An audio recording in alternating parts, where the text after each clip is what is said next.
En haut de liste, le secrétaire général du comité central du Parti communiste chinois Xi Jinping a rencontré une délégation taïwanaise dirigée par Ma Ying-jeou, ancien président du Kuomintang chinois, le 10 avril à Beijing.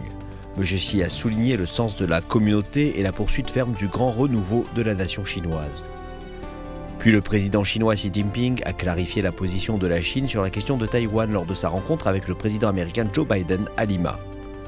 M. Xi a souligné que le principe d'une seule Chine et les 3 communiqués conjoints sino-américains constituaient la base politique des relations bilatérales et qu'ils devaient être respectés. Joe Biden a déclaré qu'il continuerait à poursuivre la politique d'une seule Chine et qu'il ne soutiendrait pas l'indépendance de Taïwan. Troisièmement, le président Xi a appelé à de plus grandes avancées dans l'exploration d'une nouvelle voie d'intégration et de développement entre les 2 rives du détroit lors de son inspection dans le Fujian, dans le sud-est de la Chine. Quatrièmement, l'armée populaire de libération de la Chine a lancé des exercices Joint Sword 2024A de 2 jours autour de Taïwan en mai. L'armée populaire de libération a déclaré qu'il s'agissait d'un avertissement sévère contre le discours séparatiste du dirigeant régional de Taïwan, Lai Ching-te, prononcé le 20 mai.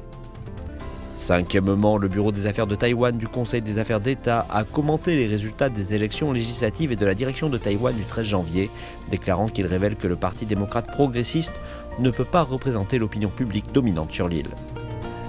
Sixièmement, le commandement du théâtre oriental de l'APL a lancé des exercices Joint Sword 2024B autour de Taïwan en octobre afin de tester les capacités d'opération conjointe des troupes du commandement du théâtre.